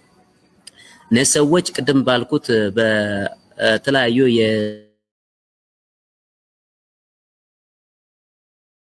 ላይክ ቴምፐረንስ ወይ ሞዴሬሽን ያልኩት ቅድም ራስን አደብ መግዛት ካሬጅ ጀግንነት ጉዝና ወይም ደፋሲስ ፍትህና ዊዝደም ጥበብ በእነዚህ ነው መሳሰሉት በአሪስቶትለን ማነው በፕሌቶ ካርዲናል ቨርቹስ እና በሌሎቹ በደንብ መታጀር አለባቸው። ሌላ ደግሞ ሰዎችን ግለሰቦችን ቡድኖችን ማህበረሰቡን ለማስተካከልና ግብረገባዊ ስርዓት ውስጥ እንዲገባ የሞራልና የስነ ዜጋ ትምህርት በሰፊው መድረታ እኔ የስነ ዜጋ መምህር ስለሆነ ብቻም ሳይሆን በአጠቃላይ በአገር ውስጥ ያለውን ችግር ለማስተካከል ይሄንን ትምህርት ማጠናከር እንዲያውም ቢቻል እኔ የስነ ዜጋና የስነ ምግባር ትምህርት ሚኒስተር ሲቪክ ኤንድ ኢቲካል ኮድ ኦፍ ኮንዳክት ኦር ሚኒስትሪ ኦፍ ሲቲዝንሺፕ አሁን የስደተኝነትና ምንድነው የኢሚግሬሽን የሲቲዝንሺፕ ባለስልጣን እንዳለ ነው ማቆ ከባለስልጣን አልፎ በሚኒስትር ደረጃ ቢዋቀር የተሻለ ስራ መስራት ይችላል ብዬ አስባለሁ። ሌላ አሁንም እዚህ በግብረገብ መፍትሄ ዙሪያ ላይ መጠቀመው ሌላ ሀሳብ ወይም የግጭት ማስወገጃ እንትን ጋር ሚኒስቴር የሚባለው ተቋም ቢከፈት ከሰላም ሚኒስትር አሁን ሰላም ሚኒስትር መስርቷል ካቢኔም ተዋቅሯል። በዛ ዙሪያ ላይ በዶክተር አብይ መሰጥሮ ነው ሚኒስትሪ ኦፍ ፒስ እጅና ጓንት ሆኖ በሌላ በኮንፍሊክት ማኔጅመንት ሚኒስተር መሆን መቻል ያንን እንትን ማለት ወይም ለዛ ሰፊ ትኩረት መስጠት ያስፈልጋል ማለት። ሌላ በስነ አመክንዮ ዙሪያ ያስቀመጥኩት መፍትሄ ሶስተኛው መፍትሄ ራሽናሊቲ ምንድነው? ራሽናሊዘር should be critical thinker በቃ በጣም ማንበብ የሚችል ማሰብ የሚችል ከዛ በኋላ ያንን ያሰበውን ያነበበውን ለማህበረሰብ መሸጥ የሚችል በግለሰብም በማህበረሰብም በቡድንም ደረጃ ይሄ ነገር መስፋፋት አለበት። reason should rule over sentiments ሚለው ነገር አለ። አመክንዮ ስሜቶችን፣ ፍላጎቶችን፣ አመለካከቶችን፣ ጅምላ አስተሳሰቦችን፣ መንጋ ፍርዶች የጅምላ ጫን ሁሉ አሽቀንጥሮ መጣል አለበት እና ያ ካልሆነ ሰው ኢሞቲቭ ደግሞ ለውጥ ማምጣት አይችልም። ስለዚህ ሞብ ሞራሊቲ በተለይ በሞብ ሜንታሊቲ ወይም በጅምላ አስተሳሰብ የተቀየደው ነፃ አይወጣም። ስለዚህ ደግሞ ከሪዝን ሳይሆን ዋናው ምንጩ ከስሜትና ከስሜታዊ ወይም ከአንድ ክሪቲካል ቲንኪንግ ወይም ከምክንያት አዘል አስተሳሰብ ውጪ የሆነ ነው ማለት ነው የሚሆነው። ሰው ደግሞ እንደዚህ የሆነ ወላፈንድና አጉራ ዘለለ የሆነ ነው የሚቀጥል። ሌላኛው ከአመክንያዊ መፍትሄ የሚጨምረው ይህንን በኢንዲቪጁዋል በግለሰብ በቡድን በማህበረሰብ ደረጃ ሰውን ምክንያታዊ ለማድረግ ፍልስፍና ከአንደኛ ደረጃ እስከ ዩኒቨርሲቲ ደረጃ በስፋት ካሪኩለም ተቀርጾለት በደንብ ሰው የፍልስፍና ተማሪ መሆን መቻል ህብረተሰቡ ፍልስፍና በደንብ አድርጎ እስኪጠግብ ድረስ መማር አለበት። ሰሞኑን የአዲስ አበባ ዩኒቨርሲቲ የፍልስፍና መምህራንና የተወሰኑ ተማሪዎች ፍልስፍና በሀገሪቱ ውስጥ ሰው ክሪቲካል ቲንከር እንዳይሆን ታስቦ ተዘግቶ በስንት መከራ የተከፈተ ነው ምናምን ብለው ሲያነሱ ነበር። እኔ በእርግጥ ትምህርት ቤቱ መጀመሪያ የተጀመረ ሰሞን ነው የገባሁት አውቃለሁ። ህወሓት የሚመራው መራሹ መንግስት ይህን ትምህርት ቤት ዘግቶ ሰው እንዳያስብ ጥሩ የሆነ ክሪቲካል ቲንከር እንዳይሆን ዝም ብሎ በሞብ እና በመሳሱ ነገሮች በቀላሉ ማኒፑሌትድ የሚሆን ትውልድ እንዲፈጠር ሽባ አስተሳሰብ ያለው ትውልድ እንዲፈጠር ተፈልጎ ነበር። ያንም አግኝቷል መንግስትና በዛ መንገድ ያን ነገር ለማጽዳትና ለማስተር ፍልስፍና በብሔራዊ ደረጃ በአገር ከአንደኛ ደረጃ እስከ ዩኒቨርሲቲ ደረጃ ተጠናክሮ መቀጠልና ካሪኩለምም መቀረጽ አለበት። ወደ ፖለቲካዊ መፍትሄ ስመጣ ባለፈውም እንደጠቆምኩት ፖለቲካ በሪዝን ወይም በምክንያት መዋቀር አለበት። በስሜታዊነት ብዙ ጊዜ አሁን አይተን ከሆነ የፖለቲካ ፓርቲዎችና የፖለቲካ ፓርቲ ሊቀመናብርት ስናይ በጣም የሚገራርሙ እጅግ በጣም የዘቀጡ የወደቁ ሰዎች የመንደር ሰዎች ለመንደር ለድር ሰብሳቢነትና ለቤተሰብ አስተዳደርነት የማይመጥኑ ሰዎችና ያንን የማይመጥን ሐሳብ የሚሸጡ ሰዎች ናቸው ያሉት። ስለዚህ በሴንሴሽናሊዝም ወይም ደግሞ በቴምፐርመንት እንደ አለቃ ወይም ሰብሳቢ ወይም ደግሞ የፓርቲው ሊቀመንበር ካልሆነ ድርጅቱን ካልበተንኩ የሚሉ ሰዎች ናቸው ያሉት። ስም መጥቀስ ላያስፈልግ ይችላል። እንዲህ አይነት ሰዎች ብቻ የወረደ አስተሳሰብ ያላቸው በስሜት ፈረስ የሚጋልቡ ሰዎች ናቸው ያሉ። እነሱ የፖለቲካ ሰው ሊሆኑ አይችሉም፣ መሪም ሊሆኑ አይችሉም።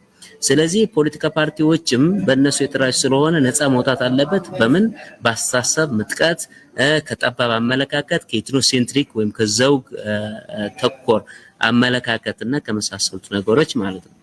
ሌላ ደግሞ ያው እንዳልኩሽ ራውንድ መሆን አለ፣ ኢንክሉሲቭ መሆን አለ። ሁሉንም አካተት ትልቁንም ትንሹንም ምሁሩንም ሐሳብን መሸጥ ሼር ማድረግ ያስፈልጋል። ይሄ አይነት ባህል ኢትዮጵያ ውስጥ አልነበረም። ስለዚህ ፖለቲካ ፓርቲሽን ነው የነበረው። አንድ የሆነ የገዢ መደብ ይወጣል። የገዢ መደብ ደግሞ የሚመስሉትን ወገኖችን በአንድ በኩል ይሰበስብና ህዝብንና ሀገርን ሲጨቁን ሲገዛ ነው የነበረው። በዛ መሰረት ሴፓሬቲስት ነበረ ማለት ነው። ያው በደርግም በንጉሳዊ አገዛዝም ያየነው አሁንም ህወሓት የነበረበትን ሁኔታ ብናይ ከዚህ አስተሳሰብ የወጣ አይደለም። ይሄንን አሽቀንጥሮ እስከ መጨረሻው እስከ መቀመቅ ማውረድና ለግባተ መሬት ማብቃት መቻል ያስፈልጋል። ወደፊት የፖለቲካ ፓርቲዎች መሆን መቻል ያለባቸው ከቀደም እንዳልኩሽም ባለፈው እንዳልኩ ከዘውግ አስተሳሰብ መውጣት አለባቸው። ኢጎሴንትሪክ ወይም ሰልፊሽ ራስ ወዳድ መሆን የለባቸውም። በዘርም ሬሲስት መሆን የለባቸውም።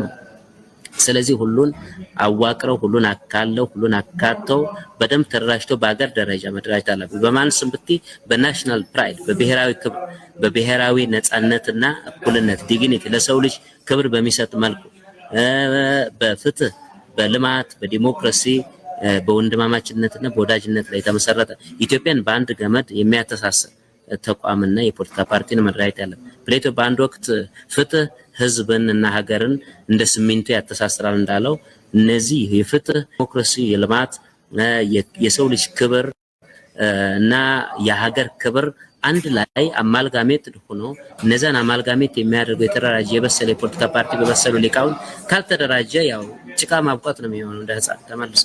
ስለዚህ ለዛም ደግሞ የፖለቲካ ፓርቲዎች ኢንክሉሲቭ እና ሁሉንም ማህበረሰብ የሚያቅፉ ሆኖ ባለፈውም እንደነገርኩሽ በዲሞክራቲክ ፍሮንት ወይም በነጻነት ፍሮንት የተደራጁ ሀገራዊ ፖለቲካ ፓርቲዎች ናቸው መፈለግ አለባቸው። ወይ ሁለት ወይም ሶስት። ዶክተር አብይ ባለፈው ወደ 3 ወይም ወደ 4 የፖለቲካ ፓርቲዎች ተደራጅተን ካልመጣን ምን አይነት ስራ መስራት እንደምንችል ግራ ይገባኛል ያለው ትክክል ነው። ባለፈው እንዳልኩ ሲቲዝንሺፕ ዲሞክራሲን ግምት ውስጥ በማስገባት በዜጋ ፖለቲካ ላይ ያነጣጠረ ሊበራል ዲሞክራሲ ላይ ፎከስ ያደረገ የፖለቲካ አይዲዮሎጂ እንዲዋቀርና ለዛም ደግሞ ለሰው ልጅ ፍቅር፣ ነጻነት፣ እኩልነት፣ ፍትህ የሚቆም የፖለቲካ ፓርቲ ስብስብ እንዲደራጅ በአጽንኦት ሰጥቼ ነው የምከራከረው። ያንን የሚያዋቅር ህገ-መንግስት መዋቅር ህገ-መንግስት መሻሻል አይደለም። ባለፈው ህገ-መንግስት እንዲሻሻል ብዬ ነው ብዙ ሰዎች ህገ-መንግስት ከመሻሻል በላይ መሄድ መቻል ህገ-መንግስት እንደገና መጻፍ አለበት ባይነኝ የኮንስቲቱሽናል አሴምብሊ ሌላም ሰው ተደራጅቶ ማለት